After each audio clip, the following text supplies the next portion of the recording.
All right. Good morning, everyone. Thanks for joining on this lovely Friday morning. I'm Lillian Downing, and welcome to the monthly CCS webinar. Today, we're talking about child welfare programs. So to start with, I see a number of the child welfare folks on, so thanks for joining. So CCS does contract with the Department of Child Safety for a number of child welfare related programs, and they're listed here below. We provide foster care and adoption services, kinship supports, home-based intervention, and substance abuse intervention. And listed below that, you'll see the names of the supervisors, myself, Patsy Sartain, Sophia Harris, Tammy Zur, and Molly Quall. All right, so for today's agenda, as we've done every month, we'll be looking at program history, funding overview, some of our challenges, key opportunities and future vision, how support might be provided now and in the future, and then we'll have opportunity for open discussion. So let me share the team with you. We are now under PO Decimal, so our executive director is George Rushing.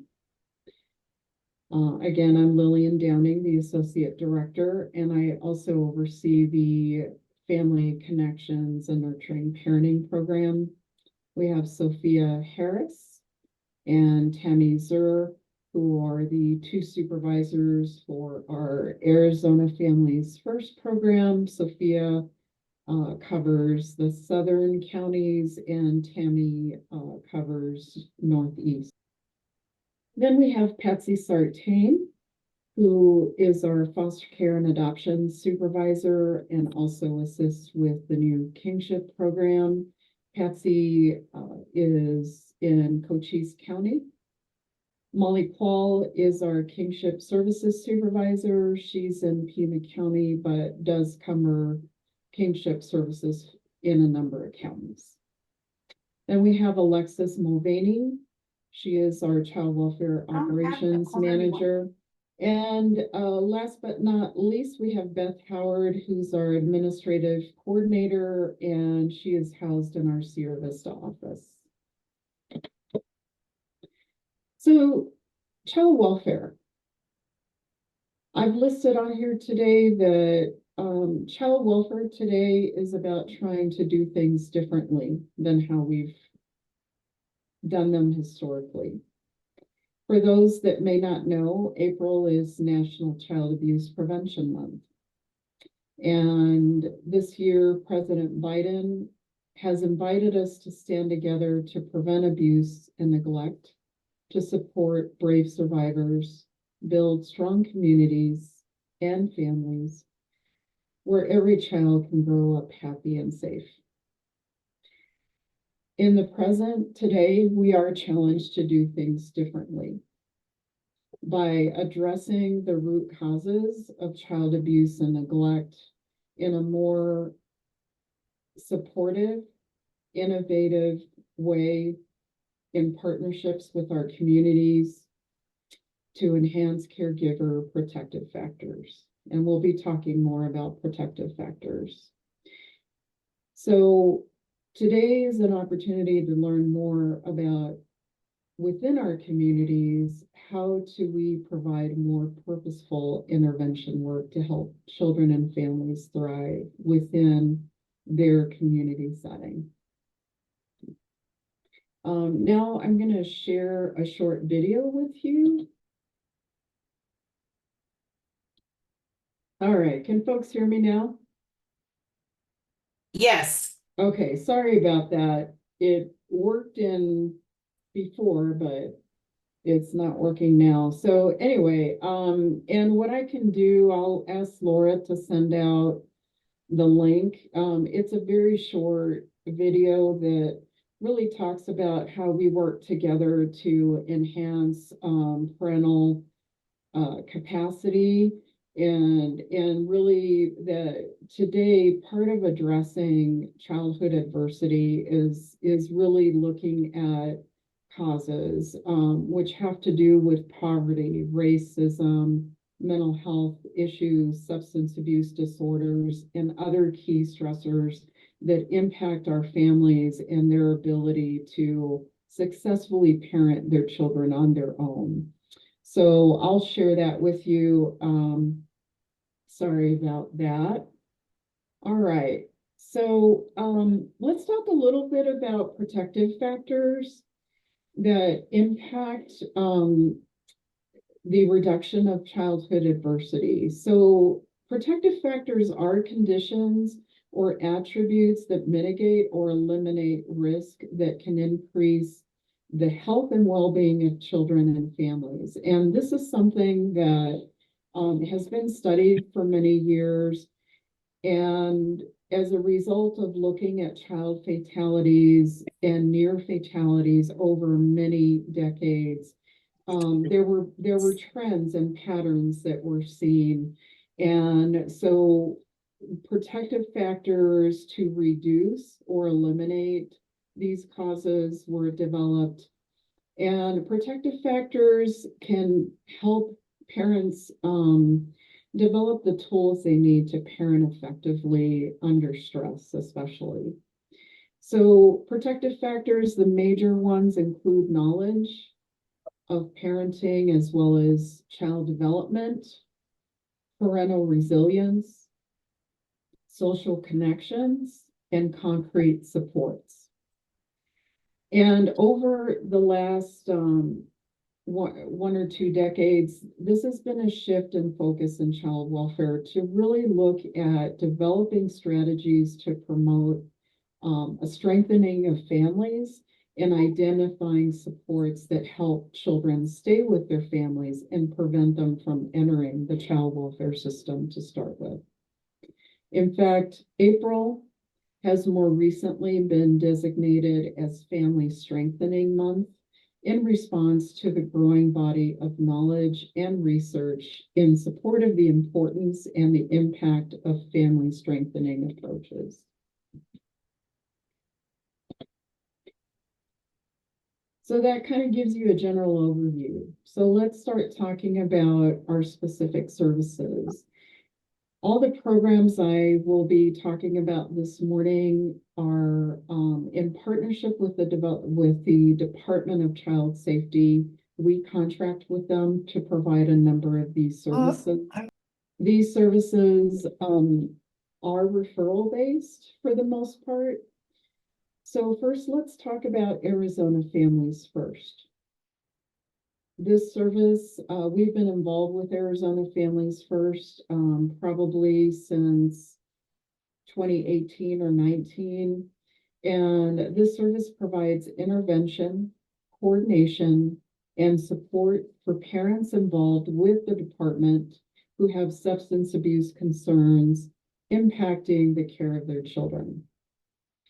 So there are 5 stages of substance abuse treatment that are in the process that are provided, which are screening, a comprehensive assessment, stabilization, substance abuse disorder treatment, continuing care, and recovery support. Primarily, our agency in providing this service focuses on outreach, engagement, coordination of substance abuse treatment, including facilitating the monthly adult recovery team meetings, providing support, and recovery maintenance. We also partner with Catholic Charities who provide services on our behalf in Apache and Navajo counties, and Awakening Recovery Center, who provides substance abuse assessments and treatment in Graham, Greenlee, and at times a few other counties as well. We serve individuals under this service in a number, in actually, what is this, 8 counties? So both southern, western Arizona, which is Yuma, and central and northeastern. We have 2 supervisors who are Sophia Harris and Tammy Zur. Sophia covers the southern counties, and Tammy covers the northern and central counties. Other providers under this service are Taros, who actually, Taros Behavioral Health covers all of Arizona, and Catholic Charities has their own contract for Northern Arizona. As we talk about these services, it's always important to share a story of success that really brings it home about the work that we do and how we impact. Amanda was referred to AFF services back in February of 2023. She had given birth to a substance-addicted infant at 32 weeks. Amanda had been using fentanyl and methamphetamines for the last 3 months of her pregnancy. Due to the drug exposure, her infant was airlifted to a Phoenix area neonatal intensive care unit. Amanda immediately took responsibilities for the circumstances and entered a drug treatment program. We worked with Amanda as well as the Department of Child Safety to coordinate services with Amanda and ensure that Amanda and her baby would remain in daily contact and begin the bonding process. Amanda's baby was discharged 6 weeks later and returned to the Payson area. Amanda continued in intensive outpatient treatment. She continued to test negative for drugs, and she worked consistently with her AFF coordinator. In May of 2023, Amanda's boyfriend was released from prison and began his own substance abuse treatment intervention. Then in January of this year, DCS closed out their legal case, which meant that Amanda regained full legal custody of her child. In February of this year, Amanda and her family celebrated a wedding and the baby's first birthday, which is the picture you see here. This family overcame many barriers, and we were so glad to be a part of her journey and to help her as she worked through her treatment and has continued to live a substance-free lifestyle and continue to be happy as a family. Tammy Zur has told me that Amanda sends occasional pictures of her family and stays in contact with the coordinator to just check in and let us know how she's doing. Let's talk about Family Connections Nurturing Parenting. This is a home-based intervention program. So we provide home-based intervention. We've been doing this and it's had different names over the years for over 25 years through a variety of contracts with the department. And these programs have helped to prevent children from being removed from their parents, as well as assisting the reunification process. Currently, Family Connections model provides change-focused intervention to achieve core outcomes specific to social supports, family functioning, enhancing family resources, child well-being, parenting attitudes and behaviors, and management of parenting stress. And if this sounds familiar, we go back, and this is directly tied back to protective factors. This program provides 5 months of voluntary intervention and support.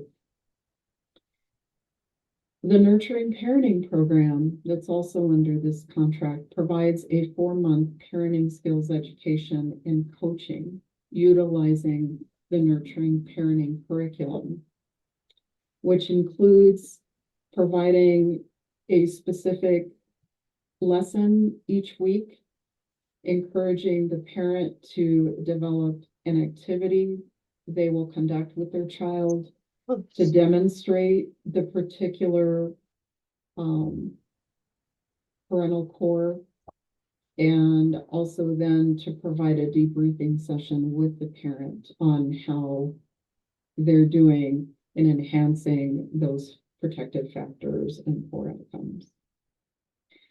Again, these services are referral based by the Department of Child Safety. The department can be in the midst of an investigation. At times they refer and then they close their case out and we continue with the family voluntarily. There are other times that they may keep their case open, and at times there's a legal case involved and the family's working on reunification while we provide these services. We serve in a number of counties, and the majority of those cases are in Pima and Cochise. Currently, we have one staff person in Pima, which is Norel Alvidi, and two in Cochise County, Angela Gibbons and Ann Crandall. There are a number of other community providers serving under this contract throughout Arizona. I can say the Catholic Community Services because we've had an established office in southern Arizona. We've been a lead provider in Cochise, Santa Cruz, Graham, and Greeley counties. Let me tell you about Kate and Dan's story of success. This referral was for Family Connections that came in back in September of 2023 of a couple that were working on reunification with their 1.5-year-old son. The year prior, their son was removed due to substance abuse by the parents, which resulted in neglect and child endangerment. At the time of the referral, the parents were living in a cluttered, unsafe, and not child-friendly home with their own parents. Their child was also diagnosed with developmental delays and involved with services. The Family Connections consultant, which was Ann, worked with the parents to locate their own home, to establish a safe environment for their child, as well as transition to full-time parenting after a year. Lastly, we also helped to ensure that parents maintained their connection to community and natural supports, which involved family and friends, for continued sobriety and well-being. After 5 months of working with the family, they achieved their goals, and their then over 2-year-old son was happy in a secure and loving environment. Foster care and adoption supports. Patsy Sartain is the supervisor of this program. She's been with CCS close to 12 years and has led our service for foster and adoption supports in Southern Arizona. Currently, this contract focuses on the recruitment and retention of families interested in becoming licensed or certified for foster care or adoption of children who are in the custody of the Department of Child Safety and needing temporary foster care, or potentially are available for adoption. CCS partners with local county courts as well to assist individuals to become certified to adopt. There are times that there are step parents or relatives that are not close relatives that wish to become certified to adopt, and we also assist with that.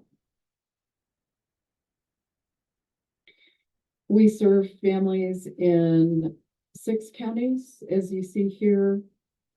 Currently, the greatest need is for youth that are living in a group home setting that really need and deserve to be part of a family environment, as well as sibling groups that at times may not live together.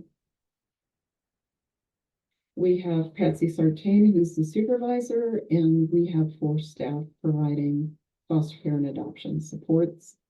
We are one of a number of agencies providing this service. Again, as we have an office in Cochise County, we've been established in that county for many years, as well as Santa Cruz, Graham County. We are one of a few counties serving those smaller rural areas. Let me tell you about the Daniels family. They initially became foster licensed with our agency in 2014. They provided respite support to other foster families.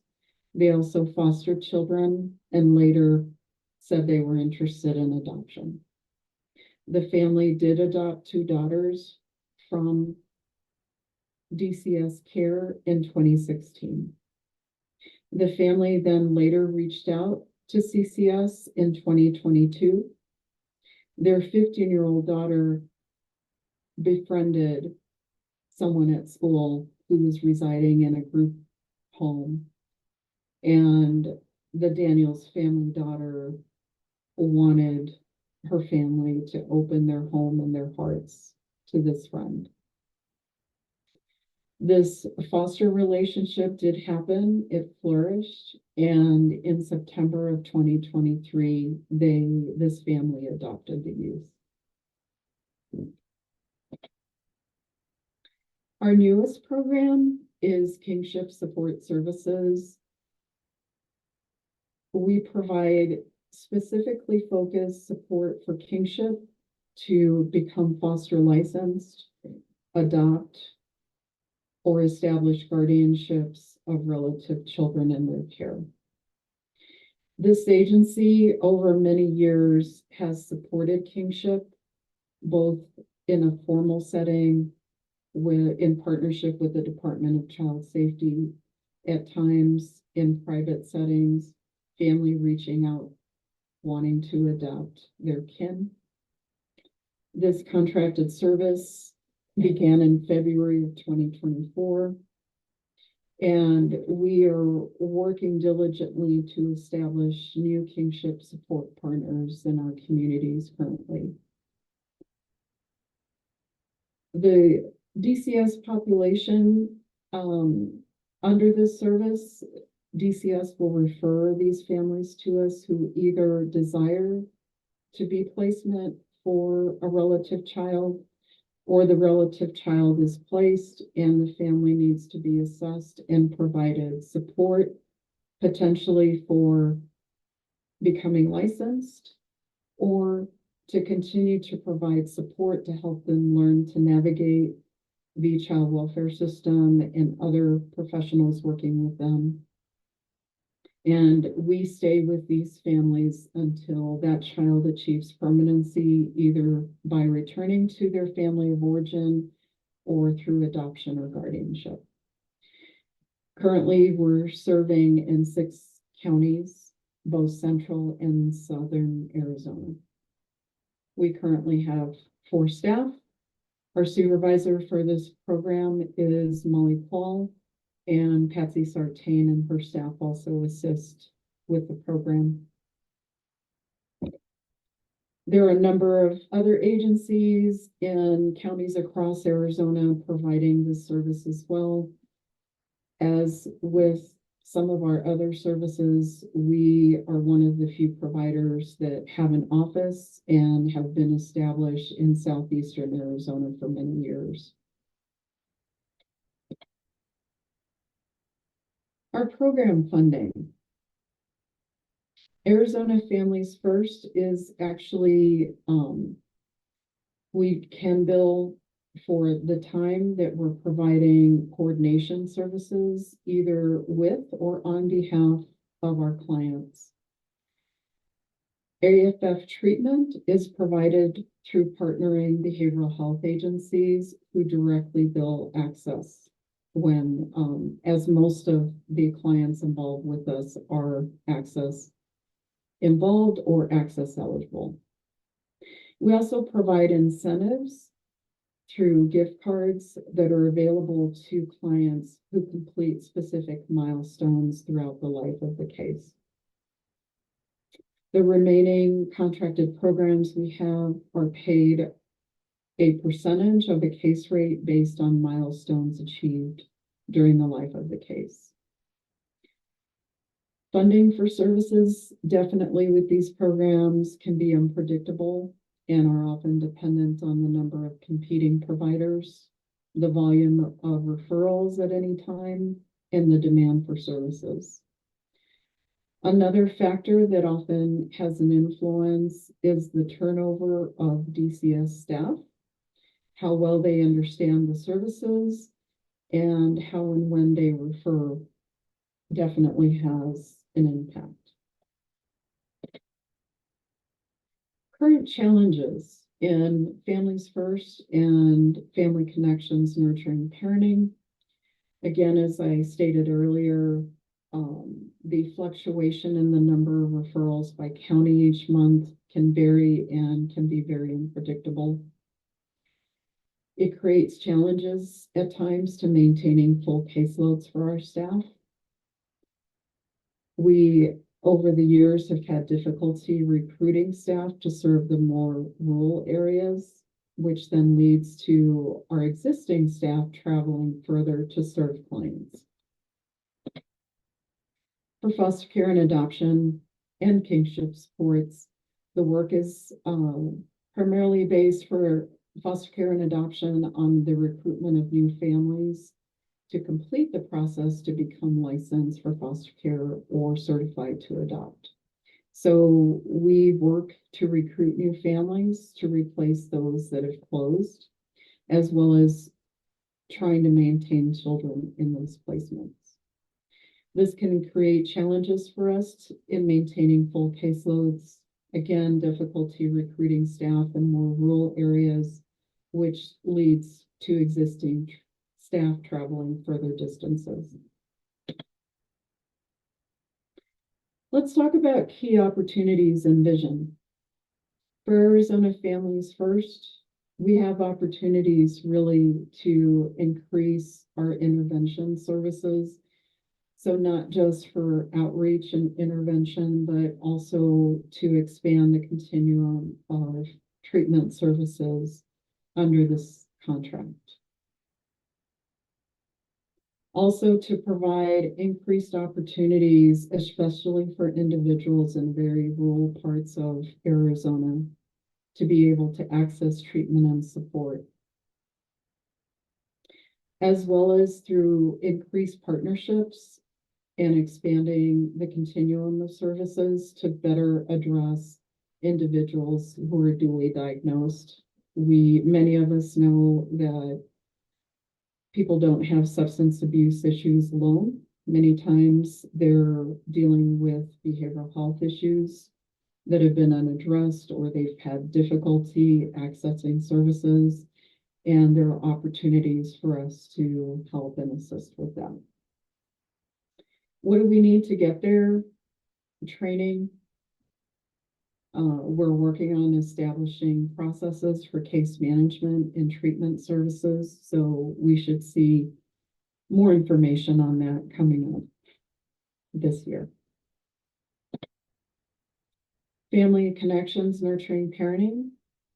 We have staff who've been providing this service for over 2 years who are very well trained in intervention, in motivational interviewing, and parenting models. We want to be able to better partner with other CCS programs to expand the use of these models. And again, in our community, in the spirit of prevention and building stronger families. So, any point you have ideas, thoughts about that, please reach out to us, let us know. What do we need to get there? We continue to look at ways to fund community-based opportunities, prevention, intervention services through partnering with behavioral health and expanding opportunities for that. Are there challenges in developing new partnerships? Certainly, but we're up to the challenge, and with our other leadership within CCS, we really, in our board, we want to see a development of new partnerships and expansion of our continuum of service and funding sources. Adoption and foster care. Key opportunities. It's a lot of work to recruit and develop good recruitment strategies. We know through national research, sometimes individuals can take up to a few years to finally decide that they're moving forward with becoming licensed and accepting foster children in their home. We want to be able to work better with our partners to implement better strategies and support various types of foster care, not just for general community foster care, but also therapeutic, and to help more of these children be stable in those placements and successfully transition to permanency. We want to work on this year developing new partnerships and funding with the Division of Developmental Disabilities for child and adult foster care. So look out for more information on that. And improve training to be more trauma responsive in our approaches, not just our staff in working with foster and adoption families, but also to increase stability of children in those placements, to have potentially better outcomes and achieve permanency, whether that's reunification, adoption, or guardianship.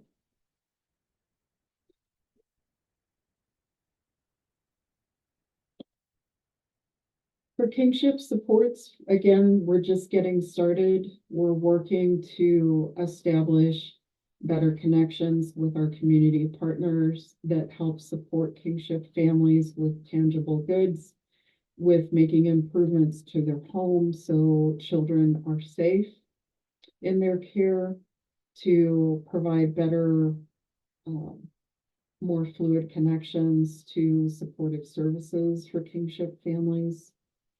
And so we're currently working on providing education, improving our advocacy support, and really better understanding and utilizing our community resources. And we want to work on increasing the number of kinship families that successfully become licensed. There's better financial support when they become licensed. They have additional supports, not just from our agency, but other community agencies. And at times there are challenges and barriers that have to be overcome to help them meet the requirements to be licensed. And this is again a new program. We're currently working on staffing up and establishing caseloads as we meet the needs for initial home assessments and ongoing kinship navigation and support. So how can you support for the board and our communities and our partners within CCS?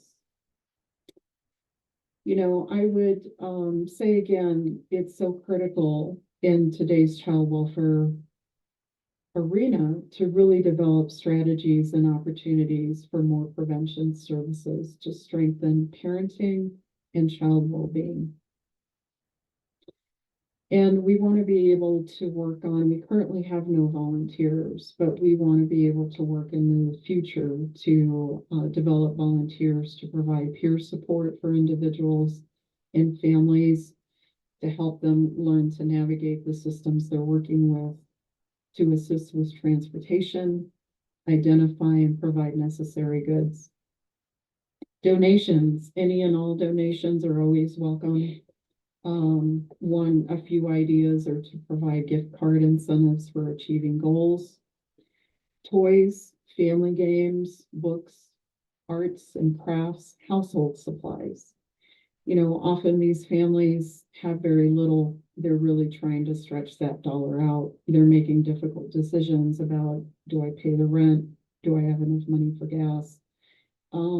You know, some of the things that we might take for granted, the family games, the toys, arts and crafts, are often things that children don't have in these homes. Sometimes children who've never had a book to call their own. Where are the greatest needs? I think many of us know housing is a big issue. It's very limited. Many times in some of these programs, we receive referrals of individuals living out of their vehicles or kind of bouncing from one family or friend's couch to another, as we then try to assist them to get connected with other resources. They need job assistance. Many of them, they don't know how to go about establishing a job, how to maintain a job, how to write a resume. And behavioral health services, we know there's a huge need for consistent, supportive, and the right behavioral health services that really meets the needs of the individuals we're working with.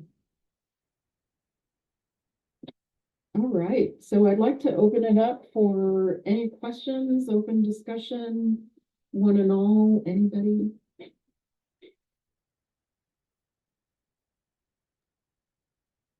Lillian, this is Patsy with Catholic Community Service St. Jugan Ministry with the elders.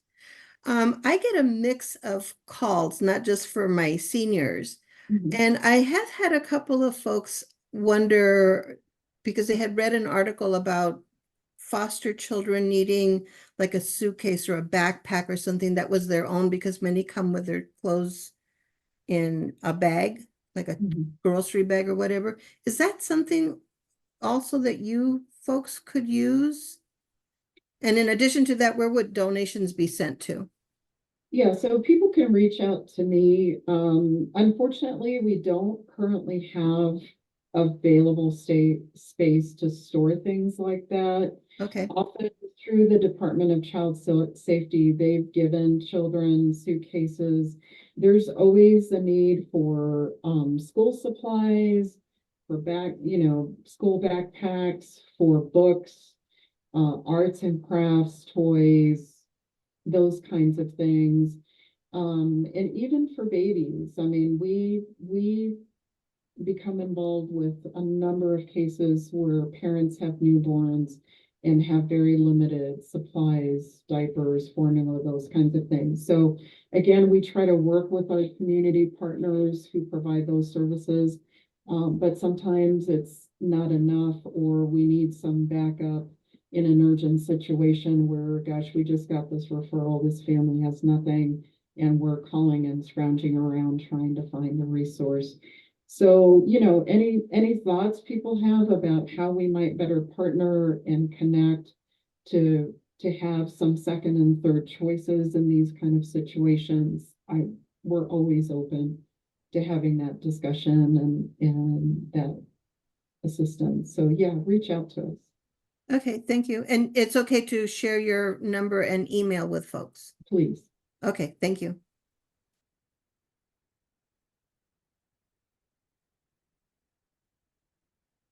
Oh, now I know it's Friday, but you know, Patsy can't be the only one. Hi, are these services just in Tucson or all over the state? We are in up to 8 counties, depending on the program, and mostly we're serving central, southern, and southeastern Arizona. Wow, Yeah, so we have staff kind of spread out in a lot of different areas. it's a lot. Mhm. It's great, though. You have some success stories. That's really, really nice. Yes.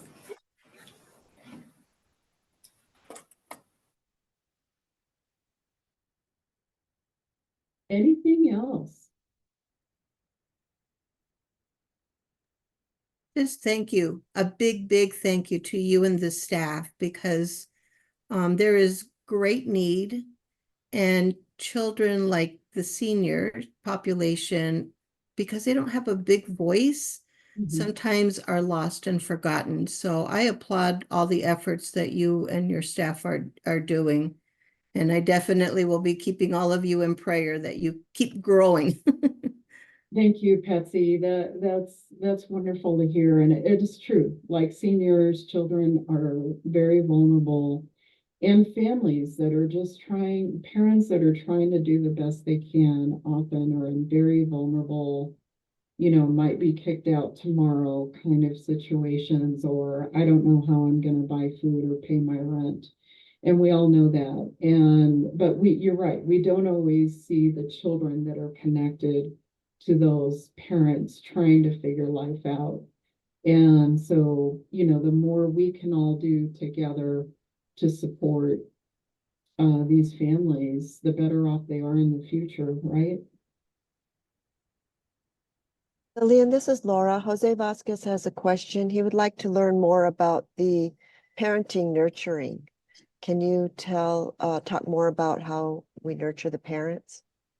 Yes, so that is a evidence-based curriculum called Nurturing Parenting. If you Google that, you can find out more. Jose, I can send you some information on it. It is a curriculum that's available. There are lessons that come with it. DCS has us provide the model in a certain way, but actually there are a lot of different agencies across the nation.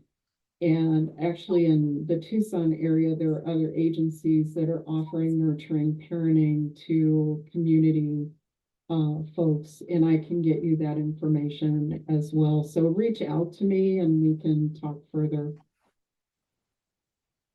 Thank you. I let him know.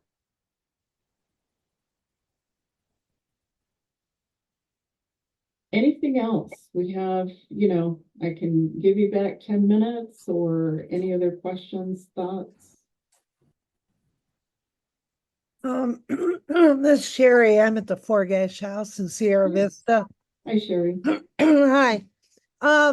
Families first.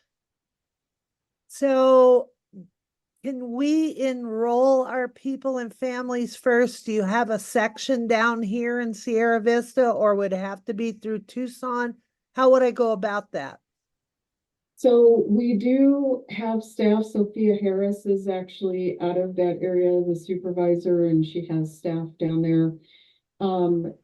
Because of our contract with the Department of Child Safety, we receive referrals from them. So that's how people get in the gate to start with, is Okay. it's referred by DCS.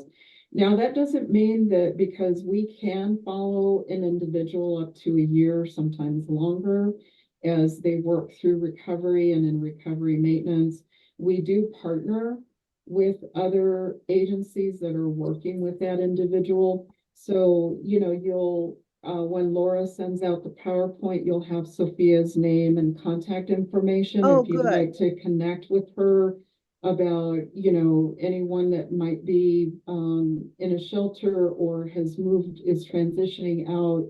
How can we work together to support those individuals? We're more than happy to talk about that. Good, because I have that instance fairly regularly. I imagine you do, because there's a lot of that out there. So this would be good as a something to help them transition and, Definitely. get on their feet. We have Mhm.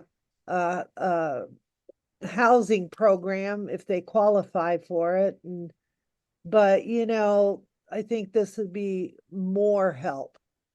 Yeah, we would love to partner with you. You know, Sophia's on with us, I believe. Just again, her email address will be on the PowerPoint slides. Just Okay, feel free to perfect. reach out to her and kind of talk how, you know, that working together or partnering, what that might look like. And because I know you know, you have some parameters in terms of confidentiality, so do we. Right, But right. there's always possibilities in just figuring out how we do that. Yeah, I just need to know what all the rules are because then I can get a release so that we can, all together talk or whatever. So I'm very interested in getting Yeah, involved in that. definitely. And if they're involved with us, we have that adult recovery team meeting every month. And if we can have that individual sign a release and to talk with you and invite somebody from your agency who's doing advocacy or case management to be part of that team, That would be you know, me. that's great. All That would right. be me. Wonderful, Sherry. Okay, cool. Thank you. Thank you. Anything else? All right, Laura, do we call it at this point? I go to the last slide. Yes, that'll be all. Thank you. All right, so we thank you for joining, and you'll have all our information here that Laura will send out to everybody. And just a reminder, in September, no, I'm sorry, where am I? What month is this? In May. Mhm. May 31st, day one funds. So that will be the next webinar coming up for us. All right. Well, thank you, everybody. And Thank you, Lillian. you know, reach out as you need to or ask questions. You know, we're more than happy to have some meetings and figure out how do we work together in a more proactive way to help these families. We're very open to that. So just reach out to us. Everybody have a great weekend. Thanks. Bye-bye. Thank you, everyone. Have a Thank great you. day. Thank you. Thank you. Good job, Bye. Lillian.